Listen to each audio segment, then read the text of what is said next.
లేని ఒక బోయను ఆదికవిగా లోకానికి పరిచయం చేసింది ఈ రామ అన్న రెండక్షరాలే.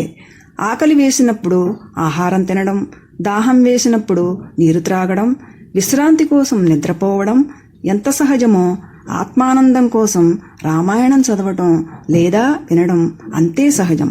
రామాయణం నవరసభరిత నవనమోన్మేష సుందర కావ్యం. అది ఆపాత మధురం. అసలు రామాయణం ఎందుకు చదవాలి, ఎందుకు వినాలి, దాని ప్రత్యేకత ఏమిటని అడిగితే మానవుడు ఆచరించవలసిన అన్ని ధర్మాలను తాను ఆచరించి చూపిన మహామనీషి శ్రీరాముడు. ఎట్టి క్లిష్ట పరిస్థితులు ఎదురైనా వెనకడుగు వేయక స్థిరచిత్తంతో ధర్మాచరణ గావించిన ధీరోదాత్తుడు శ్రీరాముడు. ఎందుకు శ్రీరాముడు ధర్మాచరణకు అంత ప్రాధాన్యత ఇచ్చాడంటే యథా రాజా తథా ప్రజ. పాలకుడైన ప్రభువు ధర్మనిరతుడైతే ప్రజలు కూడా ధర్మకర్మాచరణ తత్పరులవుతారు. అందుకే శ్రీరాముడు ధర్మాన్ని శిరసావహించి ఆచరించి చూపాడు. కనుకనే నేటికి ఆ పూర్ణపురుషుని మనం తలుచుకుంటూనే ఉన్నాం, దైవంగా భావించి నిత్యం ఆరాధిస్తూనే ఉన్నాం. మానవత్వపు విలువలు వృగ్యమే స్వార్థచింతన స్వైర విహారం చేస్తున్న ఈ రోజులలో మానవుడు దానవుడుగా మారకుండా ఉండాలంటే శ్రీరామకథాశ్రవణం ఎంతో అవసరం. వాల్మీకి రామాయణం ఆధారంగా ప్రపంచ భాషలలో ఎన్నో రామాయణాలు మనకు అందుబాటులోకి వచ్చాయి. మూలకథలో లేని ఎన్నో మార్పులు, మరెన్నో చేర్పులు ఈ ఇతర రామాయణాలలో చోటు చేసుకున్నాయి. తత్ఫలితంగా హేతువాదులకు శ్రీరాముని స్వరూప స్వభావాల పట్ల పలు అనుమానాలు, సందేహాలు తలెత్తాయి. అంతేకాక నేటి సినిమాలు, టెలివిజన్లు తదితరములైన మాధ్యమాలు చూపించే రామాయణ కల్పిత కథలు ప్రజలను ప్రక్కదారి పట్టిస్తున్నాయి. వాల్మీకి రామాయణం శ్రీరాముని పరిపూర్ణ మానవునిగా చిత్రీకరిస్తే, తక్కిన ఇతర అనువాద రామాయణాలు శ్రీరాముని దేవునిగా చిత్రీకరించాయి. ఒక వ్యక్తి పట్ల భక్తి, ప్రేమలు ఎక్కువైతే ఆ వ్యక్తిపై ఆరాధనా భావన, వ్యక్తిగత పక్షపాత ధోరణి పెరుగుతాయి. అదే ఇతర రామాయణ కవుల కాల్పనిక కథలకు, మార్పులకు, చేర్పులకు కారణమయ్యాయి. శ్రీరాముని సహజ స్వరూపాన్ని, తత్వాన్ని దర్శించాలంటే వాల్మీకి రామాయణాన్నే ఆశ్రయించాలి, కానీ ఇతర అనువాద రామాయణాలను కాదు. ఎందుకంటే వాల్మీకి రామాయణం బింబమైతే తక్కిన అనువాద రామాయణాలు ప్రతిబింబాలు మాత్రమే. లేని ఒక బోయను ఆదికవిగా లోకానికి పరిచయం చేసింది ఈ రామ అన్న రెండక్షరాలే.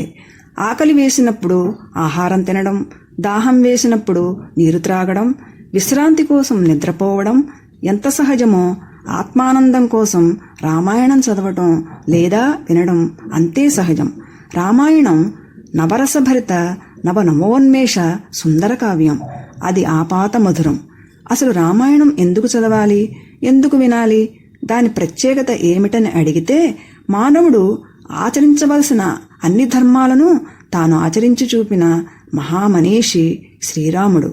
ఎట్టి క్లిష్ట పరిస్థితులు ఎదురైనా వెనకడుగు వేయక స్థిరచిత్తంతో ధర్మాచరణ గావించిన ధీరోదాత్తుడు శ్రీరాముడు. ఎందుకు శ్రీరాముడు ధర్మాచరణకు అంత ప్రాధాన్యత ఇచ్చాడంటే యథా రాజా తథా ప్రజ. పాలకుడైన ప్రభువు ధర్మనిరతుడైతే ప్రజలు కూడా ధర్మకర్మాచరణ తత్పరులవుతారు. అందుకే శ్రీరాముడు ధర్మాన్ని శిరసావహించి ఆచరించి చూపాడు. కనుకనే నేటికి ఆ పూర్ణపురుషుని మనం తలుచుకుంటూనే ఉన్నాం, దైవంగా భావించి నిత్యం ఆరాధిస్తూనే ఉన్నాం. మానవత్వపు విలువలు వృగ్యమే స్వార్థచింతన స్వైర విహారం చేస్తున్న ఈ రోజులలో మానవుడు దానవుడుగా మారకుండా ఉండాలంటే శ్రీరామకథాశ్రవణం ఎంతో అవసరం. వాల్మీకి రామాయణం ఆధారంగా ప్రపంచ భాషలలో ఎన్నో రామాయణాలు మనకు అందుబాటులోకి వచ్చాయి. మూలకథలో లేని ఎన్నో మార్పులు, మరెన్నో చేర్పులు ఈ ఇతర రామాయణాలలో చోటు చేసుకున్నాయి. తత్ఫలితంగా హేతువాదులకు శ్రీరాముని స్వరూప స్వభావాల పట్ల పలు అనుమానాలు, సందేహాలు తలెత్తాయి. అంతేకాక నేటి సినిమాలు, టెలివిజన్లు తదితరములైన మాధ్యమాలు చూపించే రామాయణ కల్పిత కథలు ప్రజలను ప్రక్కదారి పట్టిస్తున్నాయి. వాల్మీకి రామాయణం శ్రీరాముని పరిపూర్ణ మానవునిగా చిత్రీకరిస్తే, తక్కిన ఇతర అనువాద రామాయణాలు శ్రీరాముని దేవునిగా చిత్రీకరించాయి. ఒక వ్యక్తి పట్ల భక్తి ప్రేమలు ఎక్కువైతే ఆ వ్యక్తిపై ఆరాధనా భావన, వ్యక్తిగత పక్షపాత ధోరణి పెరుగుతాయి. అదే ఇతర రామాయణ కవుల కాల్పనిక కథలకు మార్పులకు చేర్పులకు కారణమయ్యాయి. శ్రీరాముని సహజ స్వరూపాన్ని తత్వాన్ని దర్శించాలంటే వాల్మీకి రామాయణాన్నే ఆశ్రయించాలి, కానీ ఇతర అనువాద రామాయణాలను కాదు. ఎందుకంటే వాల్మీకి రామాయణం బింబమైతే తక్కిన అనువాద రామాయణాలు ప్రతిబింబాలు మాత్రమే. లేని ఒక బోయను ఆదికవిగా లోకానికి పరిచయం చేసింది ఈ రామ అన్న రెండక్షరాలే. ఆకలి వేసినప్పుడు ఆహారం తినడం, దాహం వేసినప్పుడు నీరు త్రాగడం, విశ్రాంతి కోసం నిద్రపోవడం ఎంత సహజమో ఆత్మానందం కోసం రామాయణం చదవటం లేదా వినడం అంతే సహజం. రామాయణం నవరసభరిత నవనవోన్మేష సుందర కావ్యం. అది ఆపాత మధురం. అసలు రామాయణం ఎందుకు చదవాలి, ఎందుకు వినాలి, దాని ప్రత్యేకత ఏమిటని అడిగితే మానవుడు ఆచరించవలసిన అన్ని ధర్మాలను తాను ఆచరించి చూపిన మహామనీషి శ్రీరాముడు. ఎట్టి క్లిష్ట పరిస్థితులు ఎదురైనా వెనకడుగు వేయక స్థిరచిత్తంతో ధర్మాచరణ గావించిన ధీరోదాత్తుడు శ్రీరాముడు. ఎందుకు శ్రీరాముడు ధర్మాచరణకు అంత ప్రాధాన్యత ఇచ్చాడంటే యథా రాజా తథా ప్రజ. పాలకుడైన ప్రభువు ధర్మనిరతుడైతే ప్రజలు కూడా ధర్మకర్మాచరణ తత్పరులవుతారు. అందుకే శ్రీరాముడు ధర్మాన్ని శిరసావహించి ఆచరించి చూపాడు. కనుకనే నేటికి ఆ పూర్ణపురుషుని మనం తలుచుకుంటూనే ఉన్నాం, దైవంగా భావించి నిత్యం ఆరాధిస్తూనే ఉన్నాం. మానవత్వపు విలువలు వృగ్యమై స్వార్థచింతన స్వైర విహారం చేస్తున్న ఈ రోజులలో మానవుడు దానవుడుగా మారకుండా ఉండాలంటే శ్రీరామకథాశ్రవణం ఎంతో అవసరం. వాల్మీకి రామాయణం ఆధారంగా ప్రపంచ భాషలలో ఎన్నో రామాయణాలు మనకు అందుబాటులోకి వచ్చాయి. మూల కథలో లేని ఎన్నో మార్పులు మరెన్నో చేర్పులు ఈ ఇతర రామాయణాలలో చోటు చేసుకున్నాయి.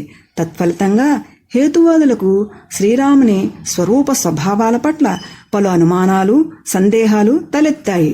అంతేకాక నేటి సినిమాలు, టెలివిజన్లు తదితరములైన మాధ్యమాలు చూపించే రామాయణ కల్పిత కథలు ప్రజలను ప్రక్కదారి పట్టిస్తున్నాయి.